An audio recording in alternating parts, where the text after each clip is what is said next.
Our first guest, for example, the sweet lady is Barbara, who hails from Texas. While driving through the desert with her husband, their car broke down. It left them stranded for 10 days with neither food nor water. You are such a lucky lady. I'm so glad you're on our program. Now, you had just visited your children. You were driving back to your home. Yes. What happened? How'd you get lost? I was en route from New Mexico, Clovis, New Mexico, which is a little over 200 miles. I made a wrong turn, and when I went down the road, I began to realize that things didn't look familiar. I had not been on that road for 4 years, so therefore I thought maybe something had changed. So I made the wrong turn. I had a dead battery due to blowing the horn and turning on the lights. The tread was off the tire because I got stuck in the mud and we had to gun the motor trying to get out. So describe this area where your van is now stuck. It's an abandoned wilderness. Dark at night, no lights.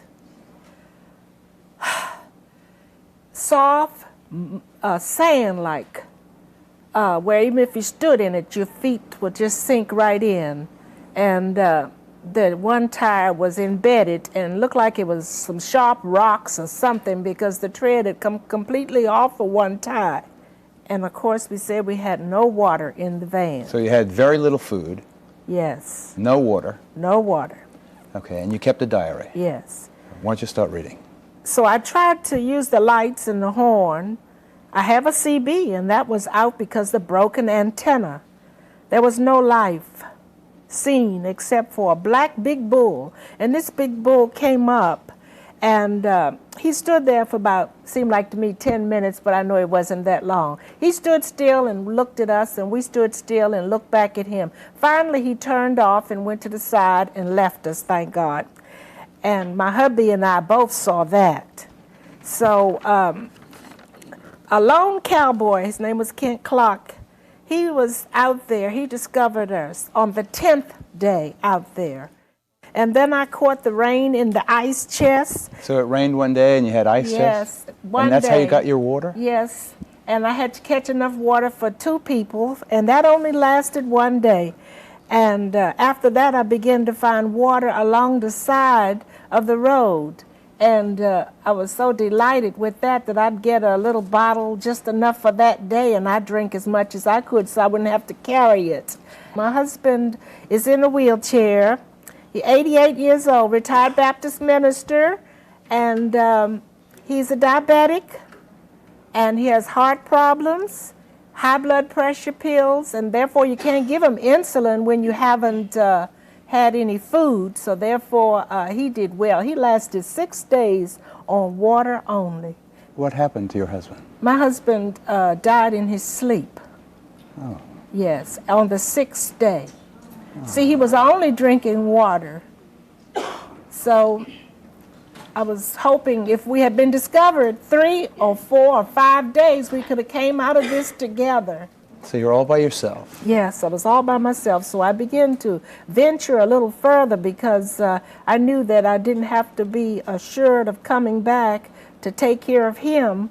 So I would go off, and when I went to the Peace River, I don't know how many miles that was, I was too weak to get back. So that's why I had to sleep out all night, and that was a terrible ordeal. Frogs and everything, making so much noise you couldn't sleep.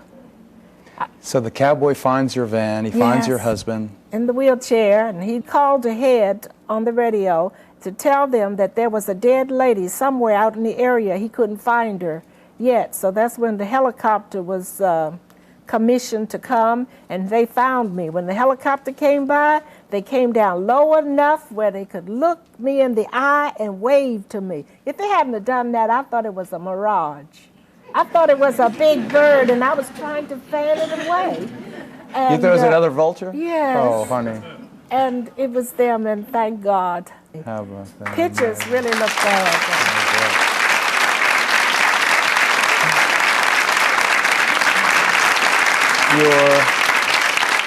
Your story of survival is so incredible.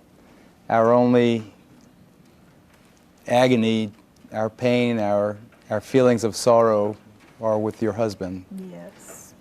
You know, he left, he fought the good fight. Yes. Good man, I bet you miss him. Yes, I do.